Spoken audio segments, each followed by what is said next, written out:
What up, world? DUP Parlay back again with another podcast. This is episode 5 of our recap podcast. We are a sports media company. Our goal is to provide you with a comprehensive sports and betting experience. We offer recaps of previous games, statistical analysis of upcoming games. We also offer our best bets of the week, and we plan to offer you live experiences from tailgates. This week, we're going to be covering Week 8 of college football, Week 7 of NFL, and UFC Fight Night in Vancouver. I'm your main host, JB. I'm here with my co-host. I'm the legend. And my other co-host. Rico, but you can call me Underdog King this week. Underdog King, baby. Yes, sir. All right, let's get into it, fellas.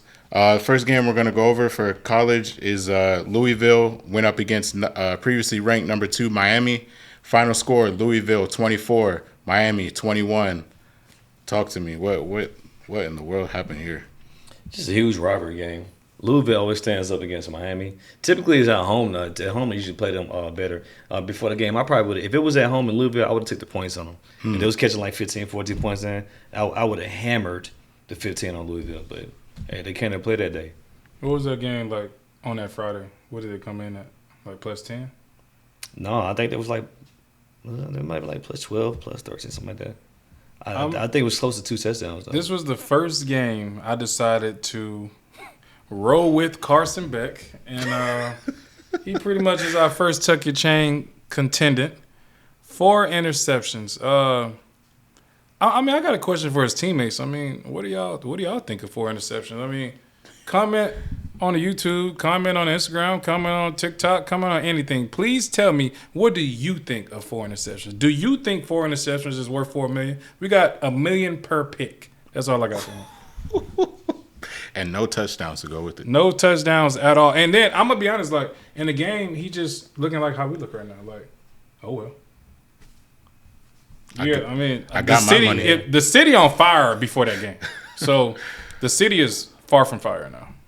It's dead. I mean, Tua's doing horrible. Carson Beck's doing what he's Carson Becking. So back to normal, guys. Back to normal in Miami.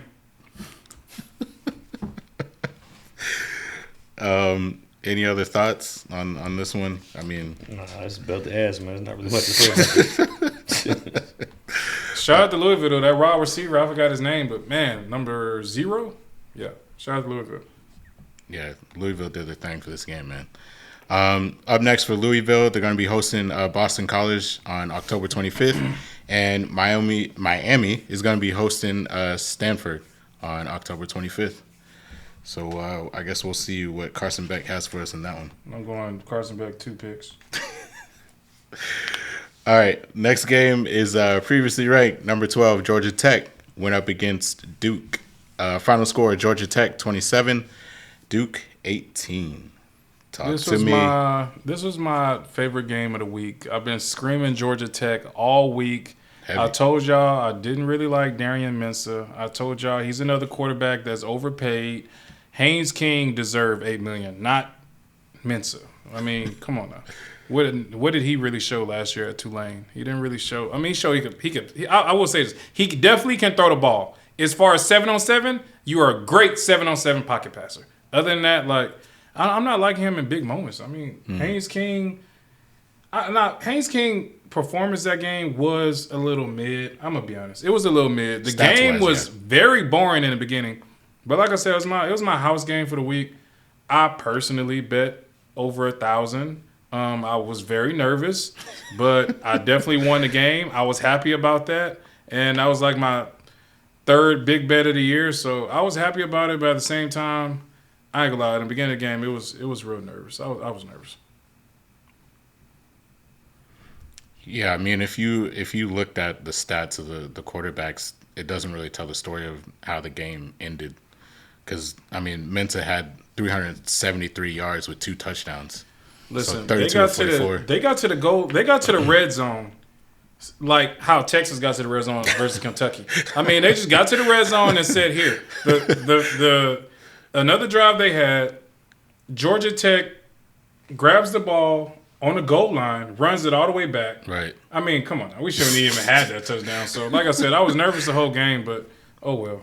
I think that first that scoop six that Georgia Tech ran back, that really set the tone for them. If it wasn't for that scoop six, I honestly believe Duke probably would have they probably would have blew them out. They would have won that game. That killed all the momentum in the crowd when I fumbled scoop six, and it was crazy.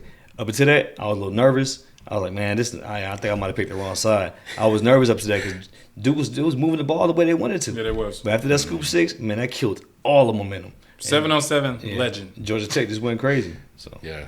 Put Mensah in the 7-on-7 Olympics. He was good pocket passer. I'll give him that. Yeah, I think we're all nervous. We're all heavy on Georgia Tech, so shout out to them securing the bag for us.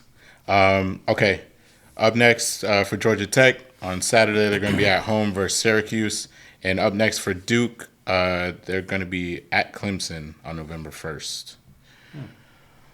Next game up, we got previously ranked number 14 Oklahoma went up against South Carolina.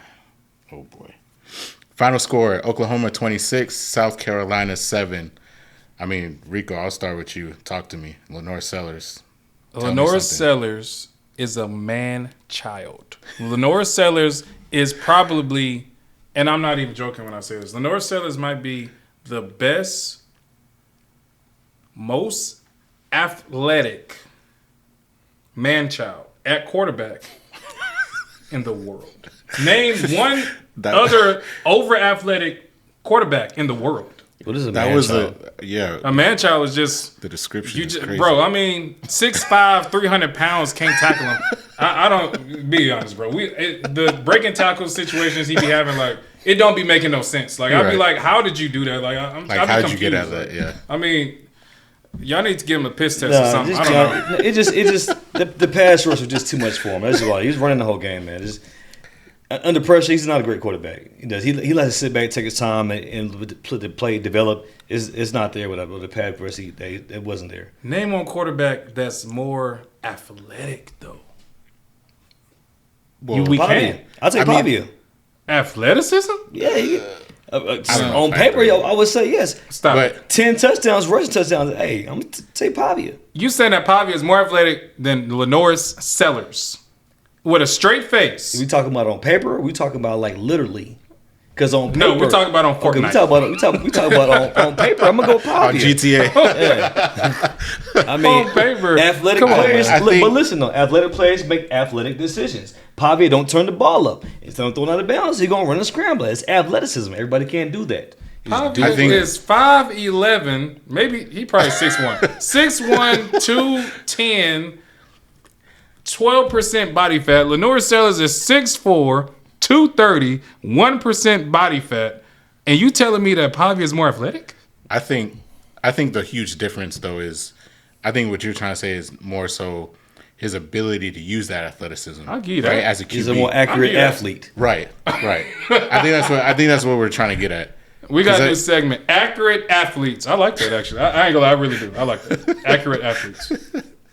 So now y'all need to start basing y'all NIL money off, are they accurate when they athletic? Because we do got a lot of people in the college basketball that's just jumping out the gym. They can't that's what I'm shoot. saying.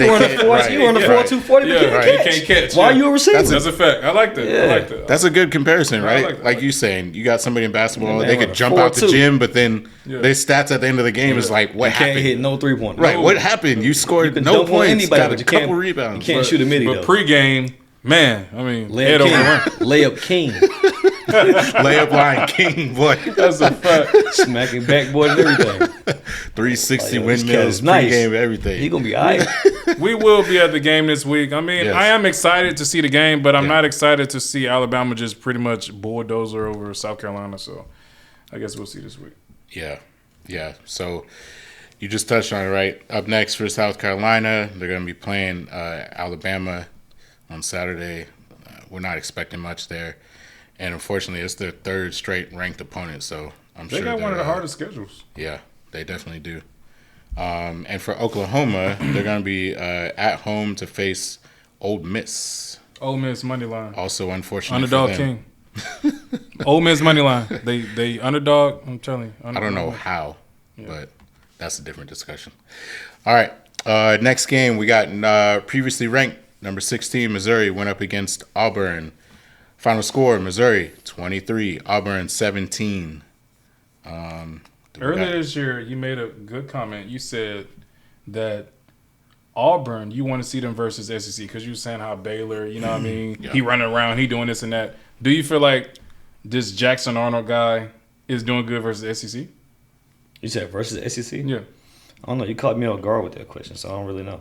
Because, I mean, earlier you said like he did good versus Baylor. Is he averaging 2 pass touchdowns on the game? He's averaging a lot of unhappy. He's the under-athletic accuracy. Under-athletic. He's basically averaging 10 frowns a game from the coaches. I mean, he listen, Jackson Arnold Jackson. I forgot to pronounce your name. I don't even care, bro. Put the other guy Deuce Knight in the game because I mean I want to see something different. I'm just not liking it, bro. I mean, what has he really done? Over $1 million in NIL. Y'all need to start paying these players after the season. Let's see what they do like mid-season, after the season. I mean, because they get in the bag and they scamming y'all. NIL is starting to look like a scam for that's a fact. 85 to 90% of players. The only people that deserve NIL is mainly trenches guys. I just think the NIL is just the comparison of like buying a new car. It's like you gonna test drive the car before you drive off the lot. You see what I'm saying? So you just giving the bag out. You know what I'm saying? You buying a new car and you don't even know what it's gonna do. You know what I'm saying? So I think that's similar to that. And the other money that has like more parameters on proving yourself before you earn that money. It's crazy once again. That's pretty much the sum of this game. Who is overpaying the NIL? That's pretty much the sum of this game. So Missouri quarterback, he getting good NIL money, and he can't throw the ball past 10 yards, past 20 yards. He's basically a hitch and go. Not even hitch and go. He's a screen player. Screen player. That's all he can do. And look at the coach like Nussmeier with his hands over his head. It's like, I'm sorry, coach. Like, come on, man. Man, Screen King. Screen. He got 2 gems. Screen King. We done came up with 2 gems, man. It wasn't better than one podcast. Oh my goodness. You know, I was thinking too, like when these players actually start seeing us at these games and these tailgates, and they're like, "Oh, you called me the Screen King?" Well, damn right I did. Shit. What else can you throw? Can't throw nothing else. Prove us wrong. Yeah, that's prove me wrong. I listen. When Ty Simpson doing his thing, I wasn't a Ty Simpson fan, but Ty Simpson is doing his thing. I'm a fan now. I'm a fan of greatness, bro. That's it. I'm sorry. Do better. Please. All right. Up next for Missouri, they're going to be at Vanderbilt on Saturday. And up next for Auburn, they're going to be at Arkansas, also on Saturday. Let's see. Arkansas money line. Sprinkle that in. Sprinkle. All right. Last college game we got. Previously ranked number 8, Oregon went up against Rutgers. Final score, Oregon 56. Before you say anything, when you put that minus 18.5 in the Telegram, I put a lock on it too, didn't I said, man, I ain't gonna lie, I wanted to bet it, but I was really scared. I was scared. And then when I seen that final score, I was like, wow, okay. Did you bet it singly? No, I was scared, bro. That was a lot of points. It was. That was a lot of points. That was a lot of points. Off a loss game to come back. The thing about them is the next game, you got to blow them out. When you got that panel and they're looking at that to get you in to the playoffs, it's not, this game you beat them by 6 or you beat them by 10. No, you got losses. Your record is not perfect. You know what I'm saying? So every game that you got to blow them out, especially a team that's not on the same caliber. There is no playing around at this point. They has to be blowouts. I was heavy on that. I will say this. Shout out to the legend. He got 4-1, locked best this year. So keep it going, bro. Proud of it. Yeah, before we finish, Rutgers had 10 points, if anyone cares. I didn't even get it out. I ain't gonna lie, Rutgers was one of our underdog Army type teams last year. We was betting on them early in the year, and then they were. I don't know what happened. Scarlet Knights, they was going crazy. Yeah. And unfortunately, they caught Oregon, like you said, coming off a loss. They were coming out. I will say a team that we have not bet this year that's really doing their thing. The Navy, they undefeated. Yeah, and we haven't even touched them yet. I've seen them. I sprinkled them every couple here and there, but the last 3 weeks, no, I have not. I've just stayed away. Yeah, I have to. Yeah, I was a little nervous. I have noticed that. Because I think the first couple of games they started out, they came back and won those games. Yeah. And so if you're like, now they're not looking good like last year. I'm not about to get caught up in this, but yeah, definitely looking forward. I'm going to have to definitely start to do some more research on them. They were very profitable last year. Navy and Army. It went crazy last year. We're heavy on them last year. I think all of us were. Cool. Up next for Oregon, they're going to be hosting Wisconsin. on October 25th. And up next for Rutgers, if anyone cares, they're going to be at Purdue on October 25th. All right, switching up into NFL, we got the local Panthers who went up against the Jets. This was a barn burner of a game. Super offensive. Final score was Panthers 13, Jets 6. I mean, somebody tell me something. I don't know. I'm going to be honest, bro. Like, why the hell did Rico Dowd not start? I mean, Hubbard is good, bro. I'm nothing against Hubbard, but if you got a guy that's coming back-to-back 200-plus games, just give him the ball. I mean, come on, bro. We're the Panthers, bro. You acting like we the Patriots. You acting like we the Chiefs. Nah, dog. Give Rico the ball. Shout out to all the Ricos in the world. Give Rico the ball. Like, coming off 200 yards, like, come on, man. Nah, bro. Texans, same situation. Nico Collins, hurt, right? Second string receiver, going crazy all year, 100 yards a game. And I felt the same way. Let me finish. Touchdown the game, right? So when Nico Collins come back, let him watch. Rico Collins can get back in that subject. That's the X receiver. He get back into the X. You're not putting him on the bench. Ain't no way. Question for you. What position is harder, running back or wide receiver? A receiver spot is way more harder than a running back. A receiver's job is I'm going to have to disagree, bro. more. I feel like as a running back, their years in the league is way less. And I feel like the receiver tree, yes, you're right. That's more complex. But as far as being a running back in the league, I think it's harder just to be one in the league. It may be harder to stay healthy. Exactly. But it's not hard to be an athlete. That's something that gives into that being harder to play that position. So if Rico is doing his thing, 200, I think it's like 230 plus yards in back-to-back games. Come on, dog. You telling me that if your next lock bet, no, your next lock bet, you 4-1 right now. So you tell me on your next lock bet, when you tell me I got the lock bet, you telling me I should say, nah, bro. Nah. I don't care. You said Rico does a lock bet over he is Hubbard. A lock yardage over Hubbard right now. Hubbard scored last game. I don't care. Put him in a game. Start him. Look, you gotta let me see him fall. Once he get 80 yards, okay, now we back to normal. Okay, put Hubbard, you know what I mean? But nah, bro. Back to back, keep him hot. Okay, I got you. Then we gonna move on. Watch this. Yeah.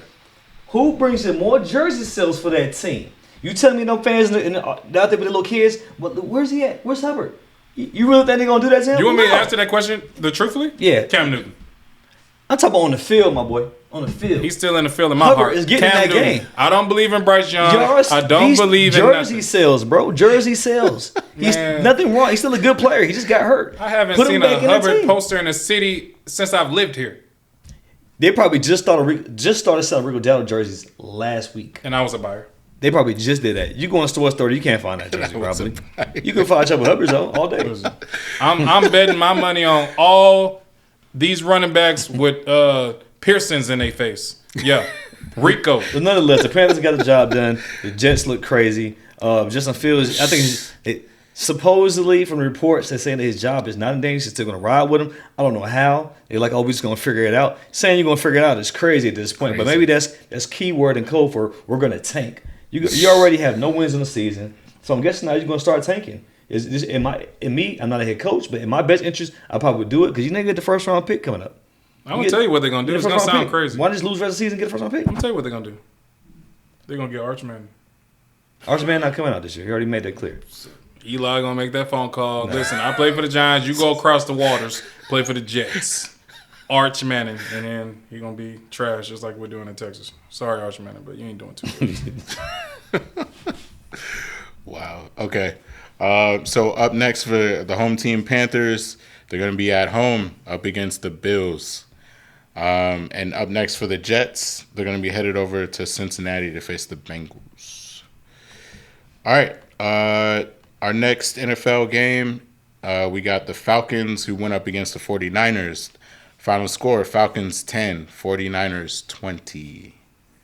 Talk 49ers to me. 49ers at home. I loved it.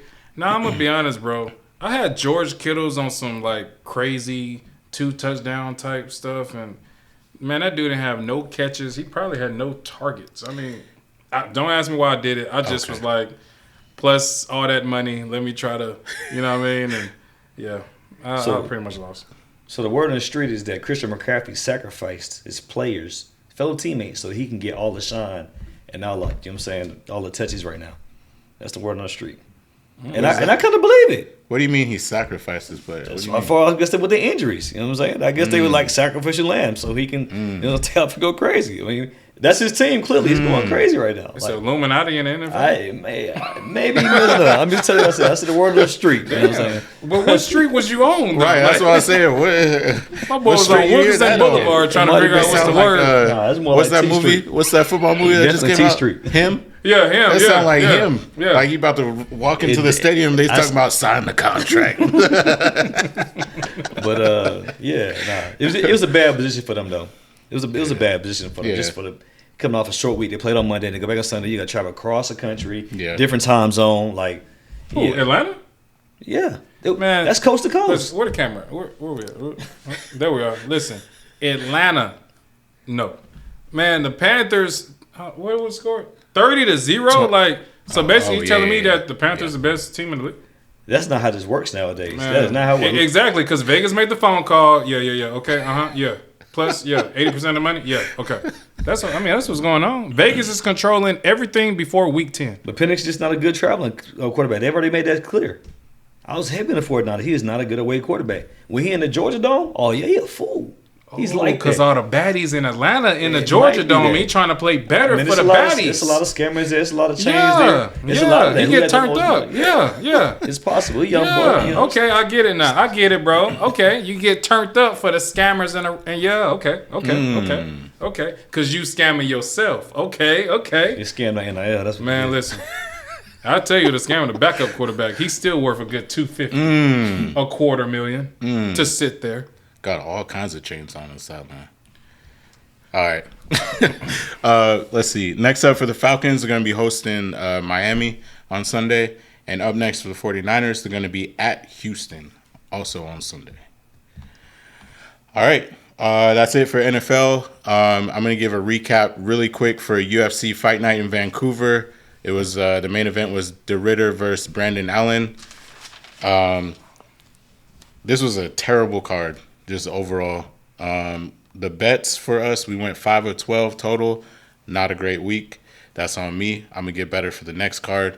I also got something to say, man. And I usually don't complain in the UFC because things happen. You know what I mean? It's fighting, right? But I've noticed something that's happened 2 cards in a row now. So I just got to say something about these refs, the UFC refs. I don't know what you're doing. I don't know if Vegas is starting calling y'all or what's going on. But this is the second week in a row I've watched a ref in the fight and say it's over. And then the fighters go back to their chairs and everyone thinks it's over. And then they come back and say, no, actually, the fight is still on. I've never seen that before. And it's happened 2 weeks in a row. So I kind of got my ears. When that happened, did the person that would have won up and lost? In both cases, no. Okay. And I think that's why people aren't paying attention to it as much. But I promise you, if it would have happened this week, people would have went crazy because this was in Vancouver in Canada, and the guy it happened to was Canadian, and he was finishing a guy from the U.S. So he was punching him out on the ground. The ref was like, "Oh, fight's over," and then he came back and said, "No, I thought I heard the end of the round, so that's why I said it was done." This is the question you should have asked. Did that fight go to decision after that knockout? Yes. Okay, then there you go right there. Exactly. The TKO was avoided. It's now going to be a decision. And the fight that I'm talking about the week before that, same type of thing happened. The card was in Brazil. The guy who was losing, Brazilian. The ref, judging by his last name, is Maia. I'm assuming he's Brazilian. That also should have ended in the first round. Went to decision. So... like I said, I'm not saying anything now. It's conspiracy, whatever. All I'm saying is it happened 2 weeks in a row, and it's messed up my bets. That's why I've been paying attention to it. Local refs, someone love the local fighters. Right. I mean, who is Vegas not calling? I mean, they got translators. They translators work real good. They work real good. Y'all need to call the credit bureaus and tell them to start knocking stuff on my credit. That part. Let us get some benefit from that. Yeah, man. You know what I mean? The biggest phone calls is, man. But yeah, besides that, this event was. I mean, it was fun. There was a lot of fights that did get finished, so that was cool to see. The main event was an absolute joke. The Ritter, I don't know what happened to you. You were on a crazy fight win streak, undefeated. You were supposed to breeze through this fight. It was a late notice replacement opponent, and you were supposed to be onto a title fight. You tried to wrestle with a wrestler. I don't know. The dude had 2 weeks to get ready. He got in shape in 2 weeks and made weight. Apparently, he was like 220 and had to make 185, and he did it. So in 2 weeks, and then he had a better gas tank than you, and you tried to wrestle him for like 3 rounds, gassed out, and you couldn't even get off the stool for the 5th round, and your coach threw in a towel. I haven't seen that in the UFC in I don't know how long. 35 pounds in 2 weeks is insane. Exactly. So, yeah, I don't know. Unfortunately, I was on the Ritter. I don't even like him as a fighter. I just took him because he's on a crazy win streak. I don't like his name. Yeah. I don't think many people actually like him because he's not an exciting fighter, right? Yeah. So people want to see exciting fighters. Riddler. Literally. Yeah. So, anyways, moving on. Next week, we do have a UFC pay-per-view. It's UFC 321.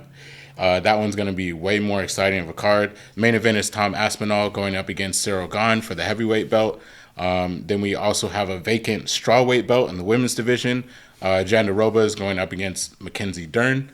So that should be an exciting fight. And then also on the main card, we have Nurmagomedov Umar going against Mario Bautista. And that should be like a title contender fight for them. So that one should be exciting as well. Yeah, be on the lookout for my picks for that one. Probably won't have a video for that one. So if you want those picks, join the Telegram group in the link below. Guys, anything else before we head off? October, baby. We're going to be in South Carolina this weekend. Hopefully, the man-child can man-child. Hopefully. But I'm going to be on Todd Simpson, 2+ touchdowns. We're going to be excited. I'm going to be absolutely hammered. Chocolate, milk wasted. Listen. Speaking of hammer, I'm hammering Vandy this week. Yeah, Vandy. Bet the house. Yeah, I think we're all going to be heavy on that one, to be honest. If you ain't following the Telegram, follow the Telegram. You know what I mean? We're very hands-on with people in the Telegram. We show everybody what to do. We will have how to do exactly what you need to do. We have a lot of people asking questions, so we're very hands-on. All you got to do is ask. Thank you. Yep. Make sure to follow all of our socials. Join the Telegram. Like, comment, subscribe on our YouTube. We're most active there. And as always, please bet responsibly. We'll see you next time. Peace.